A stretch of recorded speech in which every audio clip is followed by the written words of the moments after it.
person who is able to gather ideas and gather people together and pursue a particular venture, and that venture can run without him. That's an entrepreneur. So most of us are just business people who start up our own businesses, and we manage people.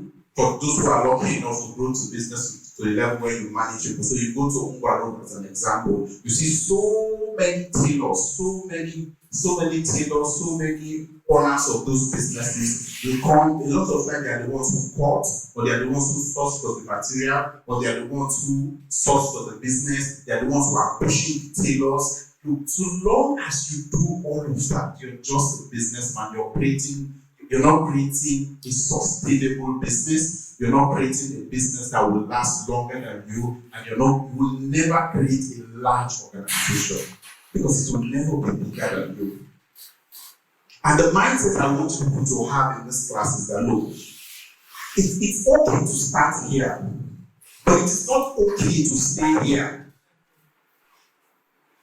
You will be a better manager of your business if you started here, where you do the sales, you do the marketing, you do the accounting, you do the legal, you do all of those parts. It's okay. It's okay because it helps you to understand your business when you get here.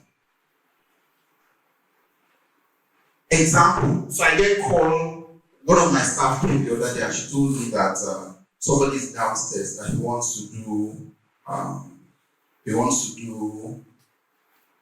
60,000 t-shirts for artists. That he came from Abuja, and I looked at her and said, 60,000 t-shirts? He said yes. I said, you're serious? He said yes. I said, in fact, the person wants to pay. Now, the person is downstairs and the person wants to pay. And I looked at her and I said, it's not true. And she said, why? I said, the guy does not have 60,000 t-shirts and he does not have the money to pay now. I said, give me a calculator. So I calculated it's about 300 and the value, because I substituted him the price. He said yes, I told him the price. And he agreed. He said yes, and he agreed. And the value was over 360 something million naira. I told her it's not true. That guy does not have a contract. He's owing us. Maybe 419 or something. Or somebody sent him here, or somebody misled him and he decided to come. I said, in any case, let me go and see him. So why did I know that it's not true? I know it's not true because I've had several experiences in the past with politicians, and I have dealt with them personally. So I know that no politician will bring out 360 something million naira and call you on the phone and say, come and take contract and do this contract and give you 360 something million naira to pay at once. It's a big lie. I know that from experience because politicians have dealt with me in the past. So I would rather deal with a middleman than even deal with a politician, to be honest with you. So when you call me and you're a House of Reps guy, or you're a senator, or you're a governor, and you give me a big contract, I'm usually not so enthusiastic about it. They will owe you. They will owe you big time, and you will have no access after that time to get your money back. Those guys are heartless. I would rather do box out for people on the streets than work for politicians at that level. And of course, because I have so much experience, by the time I came back, I asked the guy one or two questions. Okay, so how did you get the contract? What kind of t-shirts? How many weeks did they give you? He said they gave you 2 weeks. I said, they give you 2 weeks to do 60,000 t-shirts? I said, to start with, where you don't get the fabric from? That's the first thing. Where will you get fabric from? Okay, let's say you have the fabric, which you don't have, or we don't have. What is our capacity to be there? Which company in Nigeria has the capacity to do 30,000 in a week? And even if they have that capacity, because one of the experiences I have is that when you have large orders, you build capacity over time. So if you start with 1,000 and your target is less than 30,000, what you do, and I think that's the lesson you guys should understand. When people bring jobs for you, and it is a specific job that is the same trade, the same color, the same style, you can actually triple your capacity if you sow that thing for a longer period of time. Let's say they bring it and you start the first week, you're going to sow less. By the time you become very serious and you perfect the system of production, your tailors get to understand it very well, you're able to coordinate very well. You understand that by the next week, you will do 2,000, by the next week, you can do 3,000, and that's how it progresses in this job. But the first 2 weeks is usually very slow. So I just looked at him and I said, look, guy, we can't do 60,000 in 2 weeks. I'm sorry, it's not possible. Go back to the guys who sent you and tell them it is not possible. If they are ready to work with a better time, I'm ready to deal. And the guy took pictures and left. And guess what? He never came back. Why did I know that business was not a business? Because I started here and I failed a lot in this area. The next people who call themselves business people are actually professionals. So you are a lawyer, you're a doctor, right? So you're a doctor and you're the one who will see the patients. The patients are not satisfied until they see you. Maybe you own your own hospital, but you're the one who does the consulting. Maybe you build a massive hospital, but the patients, there's no business if the patients don't see you. For me, you're just a professional, you're not an entrepreneur.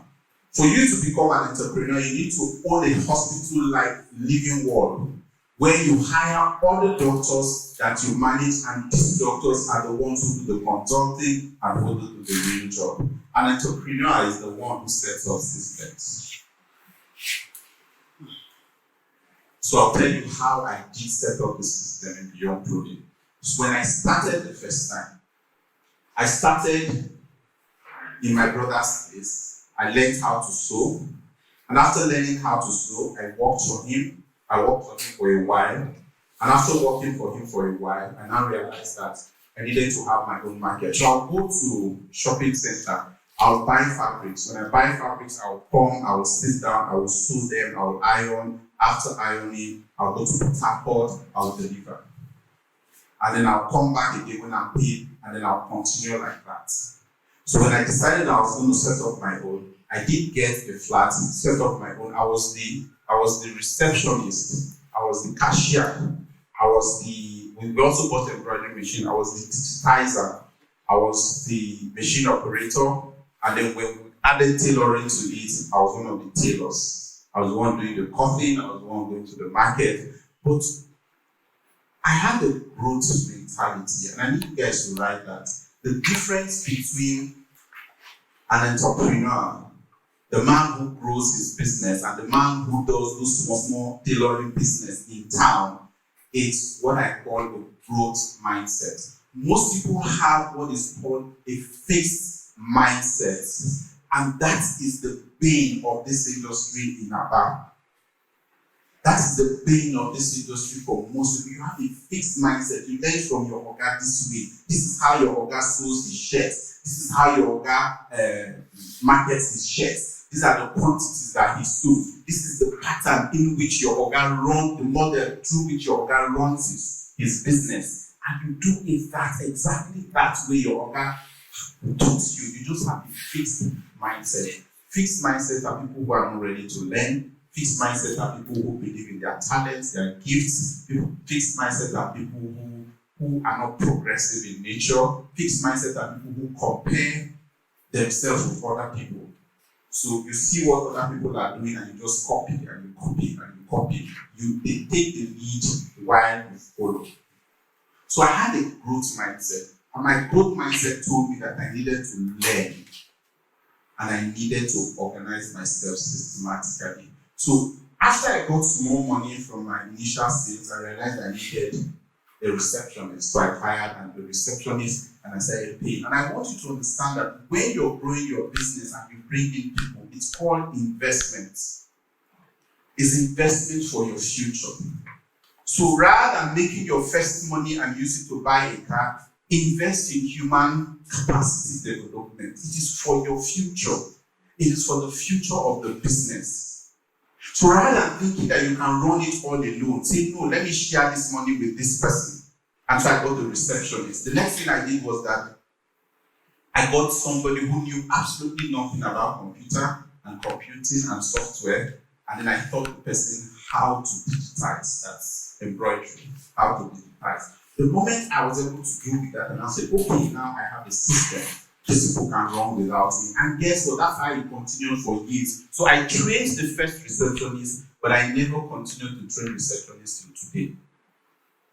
Because we have a system. So when you come, you learn from the person you meet and learn from the next person and the next person. So when it comes to digitizing, what I also did was that if I teach you, for instance, how to digitize now, I will ensure that before you leave, after a particular time, I'll bring another person and sitting beside you and you will start teaching that person. And if I understand that, look, you might live within a particular time, I'll bring a third person and the third person will start learning.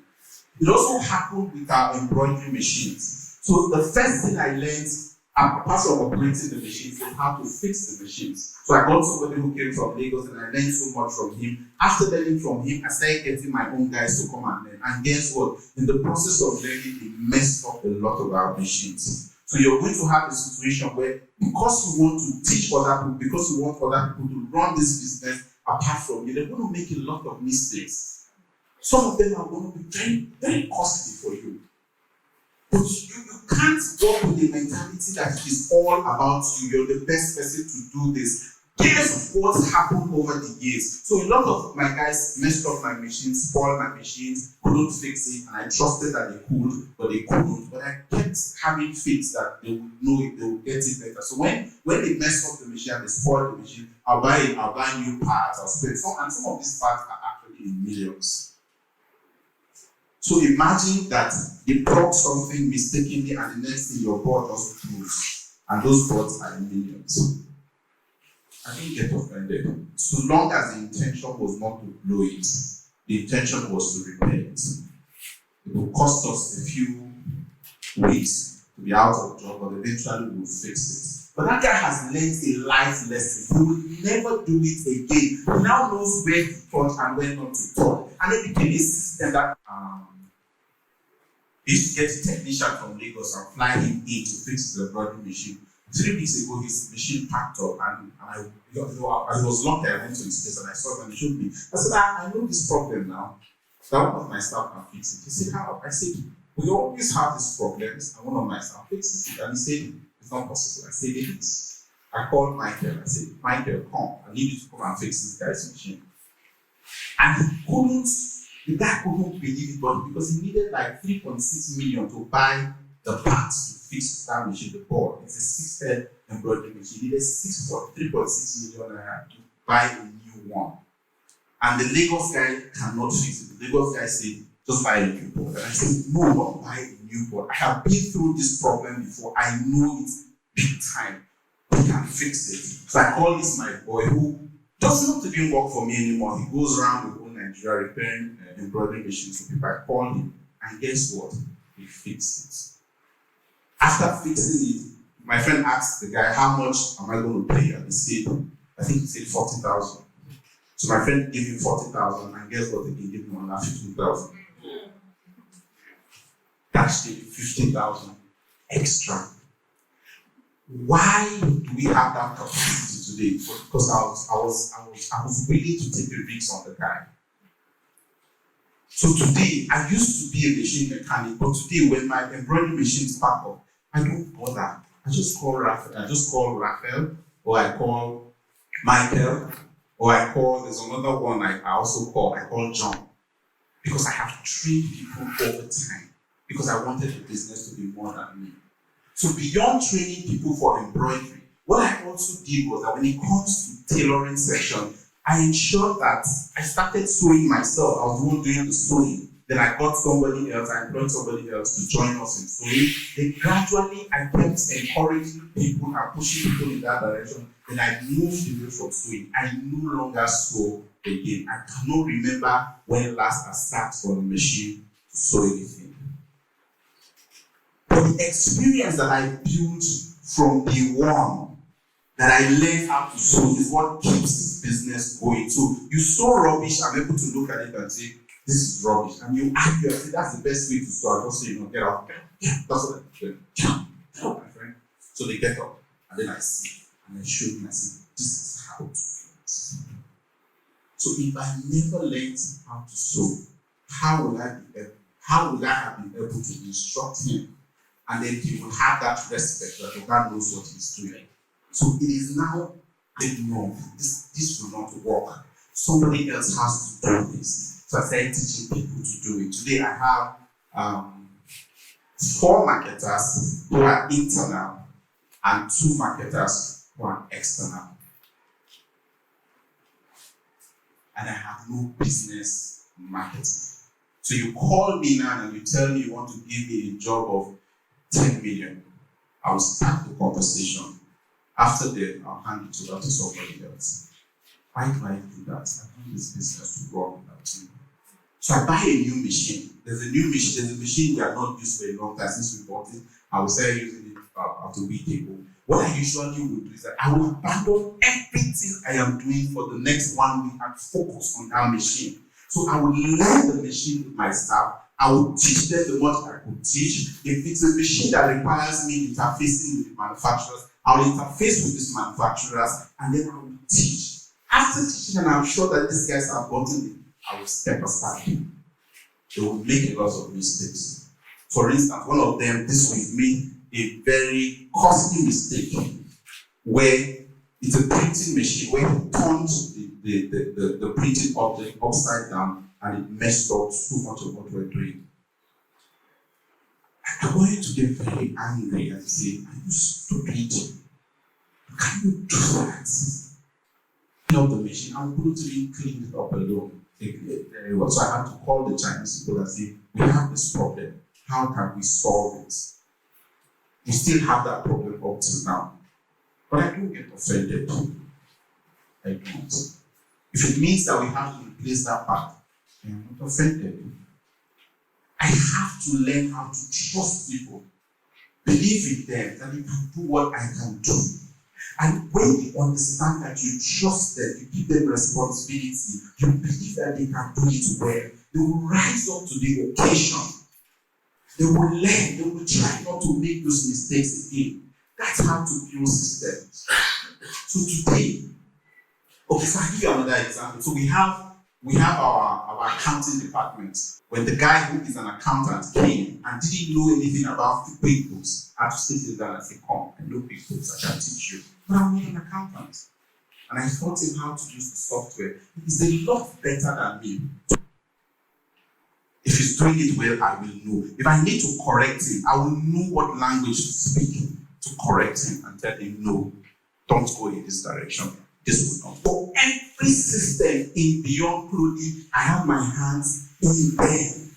For every system I have. And like as I say, because I have a growth mindset. I want a growth mindset. The growth mindset is the person who says, I don't know it all, but I'm ready to learn. A growth mindset is the person who says that what's the latest technology in this business? What software can I deploy in this area to solve this problem? Without looking at competitors, without looking at the same people who are doing the same business and saying, what are they doing? No, you see, because your target, your goal as an entrepreneur in Nigeria is not to be a Nigerian entrepreneur, it's to serve the world. It's to be able to do what Uche does, it's to be able to do what big-time garment factories do abroad. So you shouldn't be learning. You can learn from people locally, no problem about that, but they are not your standard. So you should learn beyond your environment, and that is why nobody has been able to do what we have been able to do here in Africa, because I'm not learning from anybody here. I have people who will tell me that, oh, we're copying you. We're copying you. You did this one, we copy. We do this one, we copy. You do this one, we copy. And I said, you can't copy me. You're just copying what, since we started Beyond Clothing, we keep innovating and starting something new and something fresh. So why you think you're copying me, you're just copying my past. You don't know what I'm doing today. So to close up on that answer, yes, our business can run effectively without me. I don't know if it can run for 1 year for today. I don't know. But I know it can run You cannot run 100%. I can be very honest with you. Beyond cannot run 100% without me for 6 months today. Maybe he can run without me for 2 months, but he can't run without me for 6 months. And I know what the problem is. So I'm the one who does patterning today. So that's my last responsibility that I'm shifting to somebody else. I'm teaching somebody else how to do card patterning. And we've gone a long way. I believe before December, that person will be good enough, dangerous enough to replace me. That way I can tell you, my brother, that this business can run without me effectively. So, next question. Should I pick number 2? No, somebody else. Okay, so there was a question I asked myself. I was like, if you want to go into business with someone, what should you note? And if you want to start, what should you business? Register your business. So what are the things that you should note? What are the upside and the downside? And what should you look out for in that market? The first question is Partnership. and then the second question is Ready to wear business, making ready to wear clothes and selling out ready to people, to boutiques or to a market where people could just buy and wear than coming to live on tailors to make this clothes for them. So if you're going to that market, what are the things that you should know? What are the things that you should look out for? okay. So I would call the second question open market rather than ready to wear. I would say it's your ability to penetrate the open market, meaning that it's your ability to sell to somebody in an area, it's your ability to be able to sell to somebody in Kenya, somebody in Lagos, boutiques, whatever it is. I'll call it an open market. But let me answer your first question, and your first question was partnership. How many people are into any kind of partnership here? Okay, so tell me about it. Medical students. I'm supposed to graduate. I've been in school for like 8 years and I have passion for sewing. Same thing as my sis. My late mom was a tailor, and it's as if the both of us, like, we are kind of like minds. So we grew up liking how to tailor clothes. At some point, we were using needle and thread. So she graduated before me. She's my immediate elder. While she was waiting for service, she learned how to sew. So me, after my second MBBS, I followed suit. She taught me how to sew. Then I had to start learning online too. Like I sew for people now. But my sis is the person that is doing the major sewing, and she's so good at it. So I have the dream of starting the ready-to-wear business. So one day she called me. She was like that she's now ready to start, but she does bespoke, but she wants to invite to ready-to-wear too. So as she was saying it, I was like, no wahala now, let's partner. She was like, she already had the intention of telling me. So it's as if our minds were, and we are maybe on the same realm. So we launched this month. Sorry, August. Yeah, we launched in August. She sews very well. So me, I'm in school, I'm reading. So what I do is I go to I buy fabrics, send to her. We discuss on styles. She makes them. Then we also have tailors that are making for us. So she does supervise. Okay, she's at the production aspect. Me for now, I'm marketing online. I procure too. So it's been, for me, it's actually stress-free. Yes. Because I'm in school now, I'm still in school. So I'm here running my business. She's there, she's monitoring, doing all the quality control, doing all the pattern drafting and everything. The money may not be so much because we're going to split it, but trust me, in the long run, it's going to pay off, I'm sure. It's going to pay off. So for me, partnership is one of the ways to grow business. When you and the person are like minds, please don't do it with someone that you're there, the person is there. And once it's a partnership thing, to pull out is not that easy, especially when you make name and you're seeing that you're the one putting all the effort and everything. So my sister, she also has passion for it, me too. So that's okay, we just started. I pray we don't have issues, but you ought to go. And I thank God like we've already started the journey. For me, doing it alone is okay too, because wahala plenty. But if you can partner with someone that has like mind, Okay. it's better. Thank you.